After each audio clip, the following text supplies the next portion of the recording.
ಇದೊಂದು ಊರ್ ಹಬ್ಬ. ಎಲ್ಲರ ಮನೆಯಲ್ಲಿ ಸಂಭ್ರಮ ಮನೆ ಮಾಡಿದ್ರೆ ಆ ಒಂದು ಮನೆಯಲ್ಲಿ ಮಾತ್ರ ಸೂತಕದ ಛಾಯೆ ಇತ್ತು. ಯಾಕಂದ್ರೆ ಅಲ್ಲೊಬ್ಬ ಹೆಂಗಸನ್ನ ಕೊಲೆ ಮಾಡಲಾಗಿತ್ತು. ವಿಪರ್ಯಾಸ ಅಂದ್ರೆ ಅದೊಂದು ಕೊಲೆ ಅಂತ ಅಲ್ಲಿದ್ದ ಯಾರಿಗೂ ಅನ್ಸೇ ಇರಲಿಲ್ಲ. ಬಹುಶಃ ಹಾರ್ಟ್ ಅಟ್ಯಾಕ್ನಿಂದ ಸತ್ತಿದ್ದಾರೆ ಅಂತಾನೆ ಎಲ್ಲರೂ ಅಂದ್ಕೊಂಡಿದ್ರು. ಆದ್ರೆ ಯಾವಾಗ ಅಂತ್ಯ ಸಂಸ್ಕಾರಕ್ಕೆ ಅಂತ ದೇಹ ತಗೊಂಡು ಹೋದ್ರೋ ಆಗ ಇದು ಸಹಜ ಅಲ್ಲ, ಅಸಹಜ ಸಾವು, ಯಾರೋ ಕೊಲೆ ಮಾಡಿದ್ದಾರೆ ಅನ್ನೋದು ಅರಿವಿಗೆ ಬಂದಿತ್ತು. ಇಲ್ಲಿಂದ ಒಂದು ಭಯಾನಕ ಎಪಿಸೋಡ್ ತೆರೆದುಕೊಂಡಿತ್ತು. ಹಾಗಾದ್ರೆ ಆ ಮನೆಯಲ್ಲೇ ಬರ್ಬರವಾಗಿ ಹತ್ಯೆಯಾದ ಆ ತಾಯಿ ಯಾರು? ಇವಳನ್ನ ಹೀಗೆ ಊರ್ ಹಬ್ಬದಂದೇ ಕೊಂದ ಕಿರಾತಕರು ಯಾರು? ಕೊಲೆಯ ಉದ್ದೇಶವಾದ್ರೂ ಏನು? ಕೊನೆಗೆ ಅವರನ್ನ ಪೊಲೀಸರು ಹೇಗೆ ಹಿಡಿದ್ರು? ಇದೆಲ್ಲದರ ಬಗ್ಗೆ ನಮ್ಮ ಇವತ್ತಿನ ಕ್ರೈಮ್ ಎಪಿಸೋಡ್ನಲ್ಲಿ ಹೇಳ್ತೀವಿ. ನಾನು ಸಮೀನಾ. ನಮ್ಮ ಇವತ್ತಿನ ಸ್ಟೋರಿ ಸ್ಟಾರ್ಟ್ ಆಗೋದು ಬೆಣ್ಣೆನಗರಿ, ದಾವಣಗೆರೆಯಿಂದ. ದಾವಣಗೆರೆಯ ನ್ಯಾಮತಿ ತಾಲೂಕಿನ ಆರುಂಡಿ ಗ್ರಾಮದಲ್ಲಿ ಕಮಲಮ್ಮ ಅನ್ನೋ ಮಹಿಳೆಯೊಬ್ಬರು ವಾಸಿಸ್ತಾ ಇದ್ರು. ಅವರಿಗೆ 64 ವರ್ಷ ವಯಸ್ಸಾಗಿತ್ತು. ಕೆಲವು ವರ್ಷಗಳ ಹಿಂದೆ ಇವರ ಗಂಡ ತೀರು ಹೋಗಿದ್ರು. ಹಾಗಾಗಿ ಈ ವೃದ್ಧೆ ಮನೆಯಲ್ಲಿ ಒಂಟಿಯಾಗಿ ಜೀವನ ಮಾಡ್ತಾ ಇದ್ರು. ಇವರಿಗೆ 4 ಜನ ಹೆಣ್ಮಕ್ಳು. ಎಲ್ರಿಗೂ ಮದುವೆ ಮಾಡಿಕೊಟ್ಟಿದ್ರು. ಎಲ್ಲರೂ ತಮ್ಮ ತಮ್ಮ ಗಂಡನ ಮನೆಯಲ್ಲಿ ಸುಖವಾಗಿದ್ರು. ಎಲ್ಲರ ಮದುವೆ ಆದ್ಮೇಲೆ ಅಮ್ಮ ಕಮಲಮ್ಮ ಮಾತ್ರ ಅದೇ ಮನೆಯಲ್ಲಿ ಯಾರ ಹಂಗೂ ಇಲ್ಲದೆ ಒಬ್ಬರೇ ಇರ್ತಾ ಇದ್ರು. ಪ್ರತಿದಿನ ಮಕ್ಕಳು ಅಮ್ಮನಿಗೆ ಫೋನ್ ಮಾಡಿ ಸೌಖ್ಯ ವಿಚಾರಿಸ್ತಾ ಇದ್ರು. ಊಟ ಮಾಡಿದ್ಯಾ, ಮಾತ್ರೆ ತಗೊಂಡ, ಆರೋಗ್ಯ ಹೇಗಿದೆ, ಹೀಗೆ ಅಮ್ಮನ ಬಗ್ಗೆ ವಿಚಾರಿಸಿಕೊಳ್ತಾ ಇದ್ರು. ಹೇಳ್ಬೇಕಂದ್ರೆ ಹೆಣ್ಮಕ್ಳು ಅಮ್ಮನನ್ನ ತುಂಬಾ ಚೆನ್ನಾಗಿ ನೋಡ್ಕೊಳ್ತಾ ಇದ್ರು. ಯಾವತ್ತೂ ಗಂಡು ಮಗ ಇಲ್ಲ ಅನ್ನೋ ಕೊರತೆ ಆಗದ ಹಾಗೆ ಕಾಳಜಿ ವಹಿಸ್ತಾ ಇದ್ರು. ಹೀಗಿರುವಾಗ ಅವತ್ತು ಫೆಬ್ರವರಿ 2, 2026 ಆರುಂಡಿ ಗ್ರಾಮದಲ್ಲಿ ಊರ ಹಬ್ಬ ಇತ್ತು. ಊರ ಹಬ್ಬಕ್ಕೋಸ್ಕರ ಇಡೀ ಊರಿನ ಜನ ಉತ್ಸಾಹದಲ್ಲಿದ್ರು. ಹಾಗೆಯೇ ಕಮಲಮ್ಮ ಕೂಡ ಚೆನ್ನಾಗಿ ರೆಡಿಯಾಗಿ ಒಡವೆ ಎಲ್ಲ ಹಾಕೊಂಡು ಸಂಭ್ರಮದಲ್ಲಿದ್ರು. ಇನ್ನು ಮನೆ ಮಕ್ಕಳು ಮನೆಗೆ ಬಂದಿರಲಿಲ್ಲ. ಆವತ್ತು ರಾತ್ರಿ ಹೀಗೆ ಅಕ್ಕಪಕ್ಕದವರ ಜೊತೆ ಮಾತಾಡಿಕೊಂಡು ಊಟ ಮಾಡಿ ಮನೆಯಲ್ಲಿ ಮಲಗಿದ್ರು. ಕಮಲಮ್ಮ ಯಾವಾಗಲೂ ಲವಲವಿಕೆಯಿಂದ ಇದ್ದ ಮಹಿಳೆ. ವಯಸ್ಸು 64 ಆದ್ರೂ ಸದಾ ಚಟುವಟಿಕೆಯಿಂದ ಇರ್ತಾ ಇದ್ರು. ಬೆಳಗ್ಗೆ ಬೇಗ ಎದ್ದು ಮನೆ ಕೆಲಸ ಮಾಡಿ ಮುಗಿಸ್ತಾ ಇದ್ರು. ಮನೆ ಮುಂದೆಯೂ ಗುಡಿಸಿ ಶುಚಿಗೊಳಿಸ್ತಾ ಇದ್ರು. ಆದ್ರೆ ಮಾರನೇ ದಿನ ಮಾತ್ರ ಅಜ್ಜಿ ಮನೆಯಿಂದ ಆಚೆ ಬಂದಿರಲಿಲ್ಲ. ಅಂದ್ರೆ 3ನೇ ತಾರೀಕಿಗೆ ಎಷ್ಟೊತ್ತಾದ್ರೂ ಹೊರಗಡೆ ಬರಲೇ ಇಲ್ಲ. ಸಾಲದಕ್ಕೆ ಡೋರ್ ಕೂಡ ಸ್ವಲ್ಪ ಓಪನ್ ಇತ್ತು. ಇದನ್ನ ಅಕ್ಕಪಕ್ಕದವರು ಗಮನಿಸಿದ್ರು. ಊರು ಅಂದ್ರೆ ಹಾಗೆ ಅಲ್ವಾ, ಅಕ್ಕಪಕ್ಕದವರ ಬಗ್ಗೆ ಎಲ್ಲರೂ ಕಾಳಜಿ ಮಾಡ್ತಾರೆ. ನಮ್ಮ ಸಿಟಿ ಜನರ ಥರ ಅಲ್ಲ. ಹಾಗಾಗಿ ನೆರೆ ಮನೆಯವರು ಇದೇನು ಅಜ್ಜಿ ಮನೆ ಡೋರ್ ಓಪನ್ ಇದೆ, ಆದ್ರೆ ಅವ್ರು ಯಾಕೆ ಇನ್ನೂ ಹೊರಗಡೆ ಬಂದಿಲ್ಲ ಅಂತ ಯೋಚಿಸ್ತಾರೆ. ಬಹುಶಃ ರಾತ್ರಿ ಲೇಟ್ ಆಯ್ತಲ್ಲ, ಟಯರ್ಡ್ ಆಗಿರಬಹುದು, ಅದಕ್ಕೆ ಇನ್ನೂ ತನಕ ಮಲ್ಗಿರಬಹುದು. ಯಾವುದೋ ಜ್ಞಾನದಲ್ಲಿ ಡೋರ್ ಪೂರ್ತಿ ಕ್ಲೋಸ್ ಮಾಡಿಲ್ಲ. ವಯಸ್ಸಾಯ್ತಲ್ವಾ, ಅರಳು ಮರಳು ಆಗಿರ್ಬೋದು ಅಂತ ಅಂದ್ಕೊಂಡು ಸುಮ್ಮನಾಗ್ತಾರೆ. ಆದರೆ ಎಷ್ಟೊತ್ತಾದರೂ ಅಜ್ಜಿ ಹೊರಗಡೆ ಬರೋದೇ ಇಲ್ಲ. ಅದಕ್ಕೆ ಯಾರೋ ಒಬ್ಬರು ಕಮಲಮ್ಮ ಅವರ ಮನೆಗೆ ಹೋಗ್ತಾರೆ. ಕಮಲಮ್ಮ ಅವರೇ ಇದ್ದೀರಾ ಮನೆಯಲ್ಲಿ? ಯಾಕಿನ್ನೂ ಹೊರಗಡೆ ಬಂದಿಲ್ಲ? ಬಾಗಿಲು ಬೇರೆ ಸರಿಯಾಗಿ ಹಾಕಿಲ್ವಲ್ಲ ಅಂತ ಮಾತಾಡ್ತಾ ಮನೆ ಒಳಗಡೆ ಹೋಗ್ತಾರೆ. ಹೀಗೆ ಹೋದ ಅವರು ಒಳಗಿನ ದೃಶ್ಯ ನೋಡಿ ಒಮ್ಮೆಲೆ ಗಾಬರಿ ಬೀಳ್ತಾರೆ. ಯಾಕಂದರೆ ಕಮಲಮ್ಮ ನೆಲದ ಮೇಲೆ ಬಿದ್ದಿದ್ರು. ಇನ್ಫ್ಯಾಕ್ಟ್ ಕಮಲಮ್ಮ ತೀರ್ ಹೋಗಿದ್ರು. ಅದನ್ನು ನೋಡಿದ ನೆರೆಮನೆಯವರಿಗೆ ಶಾಕ್ ಆಗಿತ್ತು. ರಾತ್ರಿ ಅಷ್ಟು ಚೆನ್ನಾಗಿ ನಮ್ಮೆಲ್ಲರ ಜೊತೆ ಮಾತಾಡ್ಕೊಂಡು ಹೋದವರು ಈಗ ನೋಡಿದ್ರೆ ಹೀಗಾಗಿದೆಯಲ್ಲ ಅಂತ ಮರುಕ ಪಡ್ತಾರೆ. ಅಷ್ಟೊತ್ತಿಗೆ ಊರಿನ ಇನ್ನೂ ಕೆಲವರು ಕಮಲಮ್ಮ ಮನೆ ಹತ್ರ ಬಂದಿದ್ರು. ಕಮಲಮ್ಮ ಮಕ್ಕಳಿಗೆ ಸುದ್ದಿ ಮುಟ್ಟಿಸ್ತಾರೆ. ತಕ್ಷಣ ಹೆಣ್ಮಕ್ಳು ಮನೆಗೆ ಬರ್ತಾರೆ. ಆ ಹೆಣ್ಣು ಮಕ್ಕಳ ದುಃಖದ ಕಟ್ಟೆ ಒಡೆದಿತ್ತು. ಮೊದಲೇ ಅಪ್ಪ ಇರಲಿಲ್ಲ, ಈಗ ಅಮ್ಮನೂ ನಮ್ಮನ್ನ ಬಿಟ್ಟೋದ್ಲಲ್ಲ ಅಂತ ಪರಸ್ಪರ ತಪ್ಪಿಕೊಂಡು ಅಳ್ತಾರೆ. ಅಳಿಯಂದಿರು ಮತ್ತು ಗ್ರಾಮದವರು ಸೇರಿಕೊಂಡು ಕಮಲಮ್ಮ ಅವರ ಅಂತಿಮ ಯಾತ್ರೆಗೆ ಸಿದ್ಧತೆ ಆರಂಭಿಸ್ತಾರೆ. ವಿಪರ್ಯಾಸ ಅಂದ್ರೆ ಅಲ್ಲಿದ್ದ ಎಲ್ಲರೂ ಅಂದ್ಕೊಂಡಿದ್ದು ಕಮಲಮ್ಮ ಅವರಿಗೆ ವಯಸ್ಸಾಗಿದೆ, ಹಾರ್ಟ್ ಅಟ್ಯಾಕ್ ಆಗಿ ಸತ್ತಿರಬಹುದು ಅಂತ. ಯಾರೊಬ್ಬರ ತಲೆಯಲ್ಲೂ ಇದೊಂದು ಅಸಹಜ ಸಾವು ಅಂತ ಅನ್ಸೋದೇ ಇಲ್ಲ. ಅಂತ್ಯಕ್ರಿಯೆಗೆ ಎಲ್ಲ ಸಿದ್ಧತೆ ಮಾಡ್ಕೊಳ್ತಾರೆ. ಇನ್ನೇನು ಅಂತಿಮ ವಿಧಿವಿಧಾನ ಆರಂಭಿಸಬೇಕು ಅನ್ನುವಷ್ಟರಲ್ಲಿ ಅಲ್ಲಿಗೆ ಬಂದ ಕಮಲಮ್ಮರ ಒಬ್ಬ ರಿಲೇಟಿವ್ಗೆ ಯಾಕೋ ಸ್ವಲ್ಪ ಅನುಮಾನ ಬರುತ್ತೆ. ಕಮಲಮ್ಮ ಯಾವಾಗಲೂ ಕಿವಿಯಲ್ಲಿ ಚಿನ್ನದ ಓಲೆ, ಚಿನ್ನದ ಚೈನ್ ಸೇರಿದಂತೆ ಕೆಲವೊಂದು ಒಡವೆ ಹಾಕ್ಕೊಳ್ತಾ ಇದ್ರು. ಆದರೆ ದೇಹವನ್ನ ಗಮನಿಸಿದಾಗ ಅದೆಲ್ಲ ಮಿಸ್ಸಿಂಗ್ ಇತ್ತು. ತಡ ಮಾಡದೆ ಗ್ರಾಮಸ್ಥರಿಗೆ ತನ್ನ ಅನುಮಾನದ ಬಗ್ಗೆ ಹೇಳ್ತಾರೆ. ಯಾವುದಕ್ಕೂ ಪೊಲೀಸರಿಗೆ ಕಂಪ್ಲೇಂಟ್ ಕೊಡೋಣ ಅಂತ ನಿರ್ಧರಿಸ್ತಾರೆ. ಪೊಲೀಸರಿಗೆ ವಿಷಯ ಹೋಗುತ್ತೆ. ಕೂಡಲೇ ಅವರು ಸ್ಥಳಕ್ಕೆ ಬಂದು ಪರಿಶೀಲನೆ ಮಾಡ್ತಾರೆ.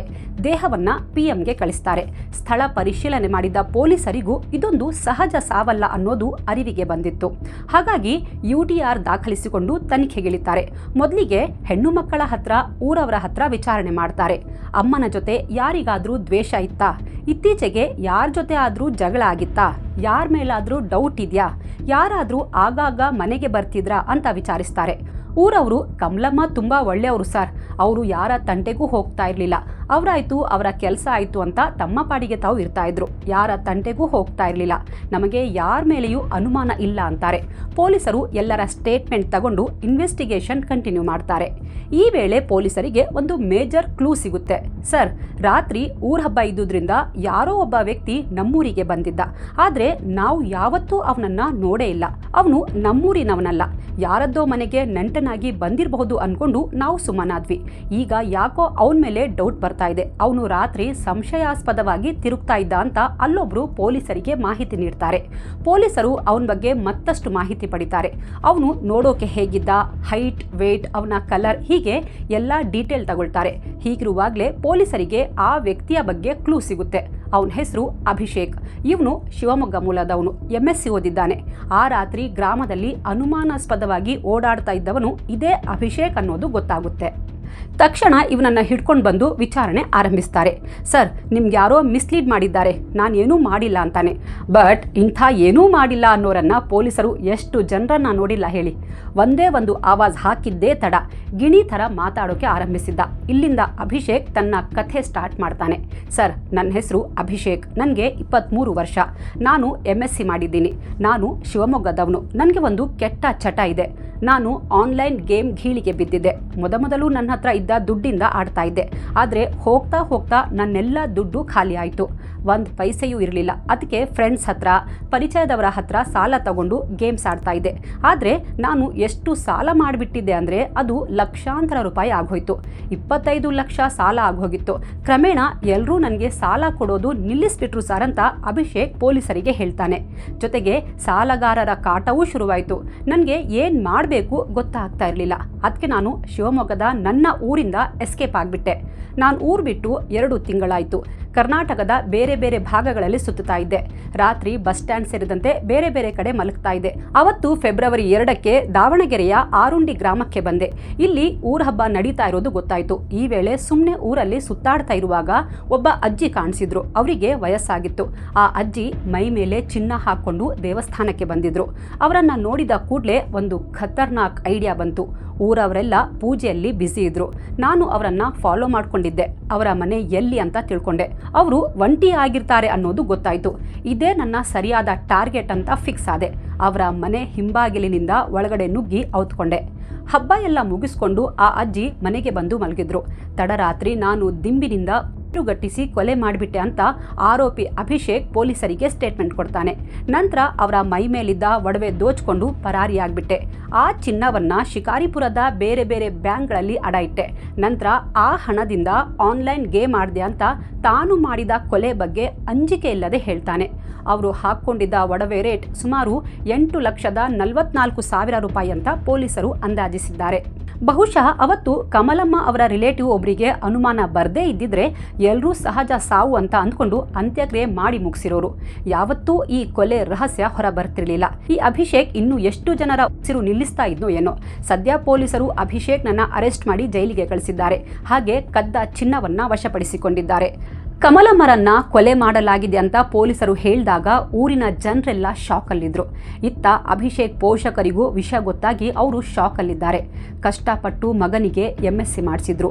ಈ ಪಾಪಿ ಅವರ ಬೆವರಿನ ಋಣ ತೀರಿಸೋ ಬದಲು ಕೊಲೆ ಮಾಡೋ ಮಟ್ಟಕ್ಕೆ ಇಳಿತಾನೆ ಅಂದರೆ ಇಂಥವರಿಗೆ ಘೋರ ಶಿಕ್ಷೆ ಆಗಬೇಕು.